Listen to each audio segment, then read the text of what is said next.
Après une chute des taux d'occupation pendant la crise, les centres de coworking et autres bureaux flexibles font le plein et les projets repartent de plus belle. Et si Paris semble proche de la saturation, d'importants réservoirs de croissance existent, notamment dans les grandes métropoles régionales.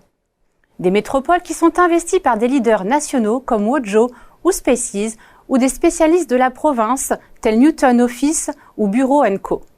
C'est ce que montre la nouvelle édition de l'étude Xerfi Precepta sur le marché français du coworking et des bureaux flexibles. Mais pour surnager dans l'immobilier de bureaux où la concurrence fait rage et où les offres de flexibilité se banalisent, il devient impératif pour tous les acteurs du coworking d'explorer de nouvelles voies.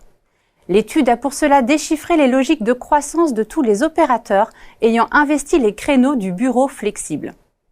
Premier levier activé, l'extension des réseaux sur le territoire, notamment en dehors de l'Île-de-France.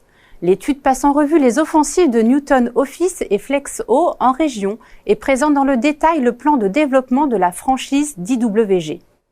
Certains opérateurs se lancent aussi dans le bureau opéré, que ce soit les acteurs historiques du coworking ou de nouveaux entrants, à l'exemple de Bouygues Construction via son offre Officity.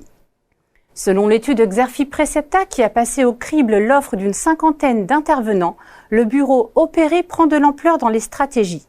Les acteurs étant séduits par ce modèle à la frontière de la gestion immobilière et de l'hospitality. Citons enfin le développement du bureau en prestation de services engagé par des spécialistes qui tentent de se faire une place dans l'immobilier tertiaire. C'est le cas de Deskeo ou encore de Nao Connected. Des stratégies qui montrent, s'il le fallait encore, que les marchés du coworking et de l'immobilier de bureau prennent un virage résolument serviciel.